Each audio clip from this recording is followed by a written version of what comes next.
ఆయన నిధులు డెవలప్మెంట్ చేసినప్పటికీ ఇప్పుడు బాజిరెడ్డి గోవర్ధన్ రావడంతో టఫ్ ఫైట్ అవుతుంది. అంత ఈజీగా చెప్పలేము. అంటే హోరాహోరీ పోరు.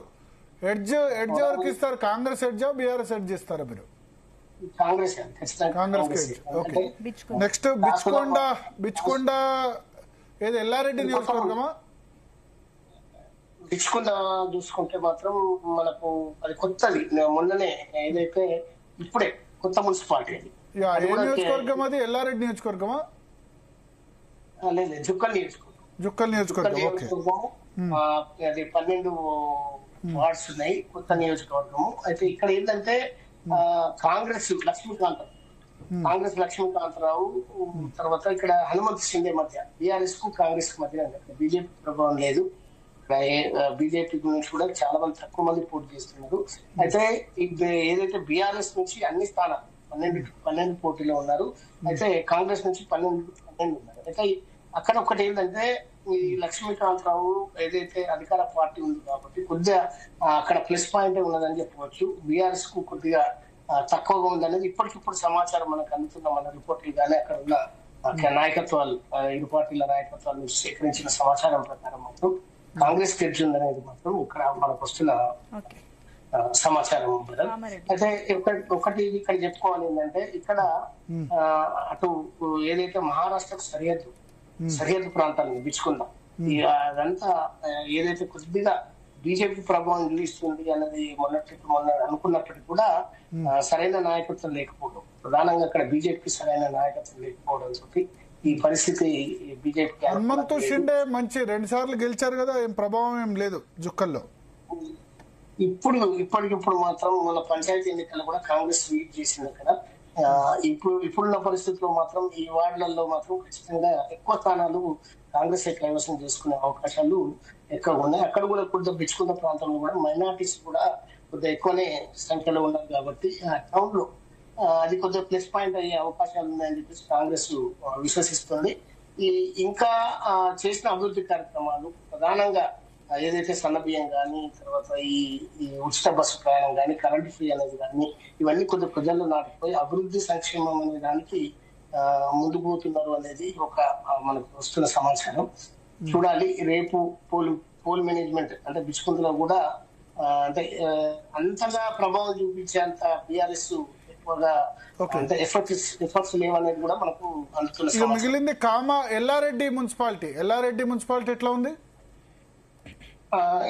ఎల్లారెడ్డి మనకు చూసుకుంటే ఎల్లారెడ్డిలో కూడా 12 వార్డ్స్ ఉన్నాయి. అయితే దాంట్లో కాంగ్రెస్, బీఆర్ఎస్ తర్వాత బీజేపీ అన్ని స్థానాల్లో బీజేపీ మొత్తం 12 స్థానాలలో పోటీ చేస్తుంది.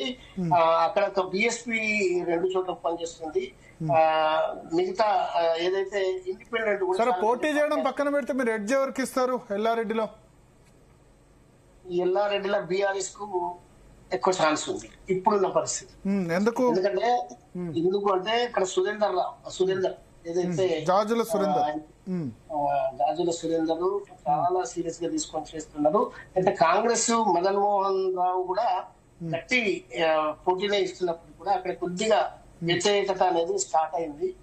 ఎల్లారెడ్డిలో కొద్దిగా బీఆర్ఎస్ వైపు గాలి వీస్తుంది. బీఆర్ఎస్ కే కొద్దిగా బలమైన నాయకత్వం అక్కడ పనిచేస్తుంది. కాంగ్రెస్ షాక్ తగలొచ్చు. ఒక రకంగా చెప్పాలంటే కాంగ్రెస్ కు షాక్ తగిలే అవకాశాలు ఉన్నాయని కూడా చెప్పవచ్చు అనేది మనకు వస్తున్న సమాచారం. చెప్పలేము మళ్ళీ రేపటి పరిస్థితి రేపు ఎట్లుంటుంది అనేది కూడా మనం, ఎందుకంటే బలాబలాలు చూస్తుంటే ఇప్పటికైతే ఎడ్జ్ కొద్దిగా బీఆర్ఎస్ ఉంది అనేది మాత్రం మనకు వస్తున్న సమాచారం. ఇక్కడ బీజేపీ అన్ని స్థానాలలో పోటీ చేసినప్పటికీ అక్కడ బాణాల లక్ష్మారెడ్డి అని గతంలో మనకు ఎమ్మెల్యేగా పోటీ చేసిండు, ఎంపీగా జహీరాబాద్ నుంచి కూడా పోటీ చేసుకుంటున్నాడు. సో ఆయన ప్రాబల్యం కొద్దిగా ఉన్నప్పటికీ కూడా ఆయనకు జగిత్యాల దగ్గర ఒక ఇన్ఛార్జ్ ఇవ్వడం వల్ల ఆయన ఎక్కువగా పట్టించుకోకపోవడం, అయినా కానీ క్యాండిడేట్లను పెట్టినప్పటికీ కూడా ఇక్కడ ఇంకా అంతకన్నా బలమైన క్యాండిడేట్ లేదు. ఒక రకంగా చూస్తే కొద్దిగా బీఆర్ఎస్ కు బీజేపీకి అక్కడ కొద్దిగా ఒక రకమైన అంతర్గత ఒప్పందాలు జరిగినాయా అనే ఆరోపణలు కూడా మనకు వినిపిస్తున్నాయి. సో అట్లా బీఆర్ఎస్ రిటర్న్ అయితే అవకాశాలు ఉన్నాయనేది కాంగ్రెస్ ను మదన్ మోహన్ రావుకు సరైన గుణపాఠం చెప్పాలని చెప్పేసి వాళ్ళిద్దరు రహస్య ఒప్పందాలు గిట్ల జరిగితే మాత్రం అక్కడ బీఆర్ఎస్ ఖచ్చితంగా పీఠాన్ని దక్కించుకునే అవకాశం. ఫైనల్ గా కామారెడ్డిలో బీజేపీ ఎమ్మెల్యే ఉన్నారు, సంచలనం. రేవంత్ రెడ్డి ఓడిచ్చారు, కేసీఆర్ ను కూడా ఓడిచ్చారు. సో ఎట్లా ఉంది వెంకటరమణారెడ్డి పర్ఫార్మెన్స్? త్రిముఖ పోరేనా అక్కడ? 49 వార్డులు ఉన్నాయి అక్కడ. కామారెడ్డిలో 49కి కాంగ్రెస్ 49 పోటీ చేస్తుంది, బీజేపీ 48 స్థానాలను పోటీ చేస్తుంది, బీఆర్ఎస్ 49 స్థానాలను పోటీ చేస్తుంది. అయితే అక్కడ జనసేన కూడా 7, తర్వాత ఎంఐఎం 8 స్థానాలను పోటీ చేస్తుంది. అయితే ఇక్కడ ఒకటి మనం చెప్పవచ్చు, ఏదంటే కామారెడ్డి అనేది చాలా సంచలనాలకు వేదికని. ఒక రకంగా చెప్పాలంటే కేసీఆర్ ను ఓడించింది, తర్వాత కాటిపల్లి ఏదైతే వెంకటరమణ, అది అందరూ తెలుసు. బట్ ఇప్పుడు సిచ్యువేషన్ చెప్పండి మీరు. ఇప్పుడు అక్కడ ప్రముఖ పోరా ఇద్దరు, ఇప్పుడున్న పరిస్థితి ఏంటంటే అక్కడ ఎక్కువగా వైశ్యులు అంటే హిందూ ఓట్ అనేది చాలా కీలకంగా వ్యవహరిస్తుంది ఇప్పటికీ. తర్వాత మైనార్టీస్ కూడా అదే విధంగా ఉంటారు, మైనార్టీ ఓటు కూడా చాలా కీలకంగా అనేది ఉంది. అయితే ఇప్పటికిప్పుడు మాత్రం కొద్దిగా కాంగ్రెస్ ఎడ్జింగ్ అనేది చెప్పవచ్చు. అక్కడ షబ్బీర్ అలీ పూర్తిగా నిజామాబాద్ కు రాకుండా షబ్బీర్ అలీ అక్కడే ఉండి పూర్తిగా మైనార్టీ ఓట్లను, అదే విధంగా అక్కడ కాంగ్రెస్ గెలుపుకు అభ్యర్థులకు చాలా గెలుపు గుర్రాలను పెట్టి ఆయన సీరియస్ గా తీసుకొని పరువు నిలబెట్టాలి అని దాంతో ఆయన ప్రతి వార్డుకు తిరుగుతున్నాడు. ఆ ప్రాంతాలలో మాత్రం కొద్దిగా బీజేపీ వర్సెస్ కాంగ్రెస్ మధ్యనే పోటీ తీవ్రంగా ఉంది. అయితే బీఆర్ఎస్ కు గంపగోవర్ధన్ చాలా మందిని అభ్యర్థులను పెట్టినప్పటికీ కూడా గెలిచే అంత సామర్థ్యం గల నాయకత్వం అక్కడ లేకపోవడం అనేది మనకు ఉంది. సెకండ్ ప్లేస్ లో ఎవరు ఉంటారు? సెకండ్ ప్లేస్ లో first edge Congress, second place లో బీజేపీ, బీఆర్ఎస్? బీజేపీ రావచ్చు. అయితే బీజేపీలో ఎక్కువ స్థానాలు అంటే కొన్ని మైనార్టీ స్థానాలు, మైనార్టీ ఓట్లు ఎక్కువ ఉండడం వల్ల ఒక రకంగా బీఆర్ఎస్ సెకండ్ వచ్చిన ఆశ్చర్యపోవాల్సి లేదు. బీజేపీ ఒకవేళ హిందుత్వ ఓటు పూర్తిగా వన్ సైడ్ పడితే మాత్రం వాళ్ళకి ఎక్కువ స్థానాలు వచ్చి రెండో ప్లేస్ వచ్చినా రావచ్చు. అయితే ఇక్కడ ఒకటి మనం గమనించాలి, వెంకటరమణారెడ్డి ఏదైతే ఆయన యాక్టివ్ గా చేస్తున్నప్పటికీ కూడా గతంలో ఇచ్చిన హామీలు, ఆయన చేసిన కొన్ని కమిట్మెంట్స్, ఎన్నికలలో ఇచ్చిన కమిట్మెంట్స్ అవి పూర్తిగా నెరవేర్చలేదు అనేది చాలా చోట్ల వ్యతిరేకత అనేది ఉంది, ఇప్పటికి ఉంది జనంలో. అయితే మనం ఏదైతే వరదలు వచ్చినప్పుడు కూడా అనేక ఇబ్బందులు ఎదుర్కొన్నారు జనము. అయినప్పటికీ కూడా ఆయన చేసిన కానీ అంత సంతృప్తికరంగా అక్కడ ప్రజలు ఇప్పటికి కూడా లేరనేది కూడా మాత్రం మనకు ప్రస్ఫుటం అవుతుంది. ఒక్క రకంగా చెప్పాలంటే కూడా అంటే ఈ పరిస్థితుల్లో అక్కడ ఏదైతే ఆయన మీద ఉన్న ఆరోపణలు, కబ్జాలకు సంబంధించి, ఏదైతే వెంచర్లలో అక్రమాలకు సంబంధించి ఇవన్నీ రకరకాలుగా ఇప్పుడు బయటకు వస్తున్నాయి ఎన్నికల నేపథ్యంలో. అయితే ఈయన ల్యాండ్ కి సంబంధించి ఏదైతే వెంకటరమణారెడ్డికి సంబంధించిన ఏదైతే కాలేజీ ల్యాండ్ కి సంబంధించి ఇవన్నీ ఇప్పుడు తిరగదోడుతున్నారు.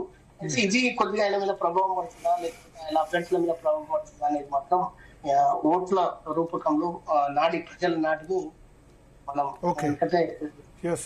అప్పుడే చెప్పగలుగుతాం. సో పోటీ మీరైతే కామారెడ్డిలో ఎడ్జ్ టువర్డ్స్ కాంగ్రెస్ ఇస్తారు. Okay, right. Thank you Sailu. So మొత్తానికి నిజామాబాద్ కార్పొరేషన్ లో బీజేపీ, ఎంఐఎం, కాంగ్రెస్ 3 మధ్య పోరు నడుస్తుంది. MIM clear, BJP clear, Congress కూడా కొన్ని చోట్ల గట్టి పోటీ ఇస్తుందని చెప్తున్నారు. తర్వాత మిగతా కార్పొరేషన్స్ చూసుకుంటే ఆర్మూర్లో బీజేపీ వర్సెస్ కాంగ్రెస్ ఉంది, బీఆర్ఎస్ అక్కడ పెద్దగా పోటీనివ్వట్లేదని చెప్తున్నారు. భీమ్గల్లో కాంగ్రెస్ వర్సెస్ బీఆర్ఎస్ కనిపిస్తుంది, బీజేపీ పెద్దగా లేదు. బోధన్లో Congress versus BRS versus BJP నడుస్తోంది. ఎల్లారెడ్డిలో బీజేపీ వర్సెస్ బీఆర్ఎస్ నడుస్తున్న పరిస్థితి. బాన్స్వాడలో బాజిరెడ్డి గోవర్ధన్ గట్టి పోటీ ఇస్తున్నారు. అట్లాగే బిచ్కొండలో కొంత కాంగ్రెస్ పార్టీకి ఎడ్జ్ ఎక్కువ కనిపిస్తోంది. సో ఈ విధంగా అంటే నిజామాబాద్ జిల్లా మున్సిపాలిటీస్ అన్ని కూడా ఈ విధంగా ఉన్న పరిస్థితి.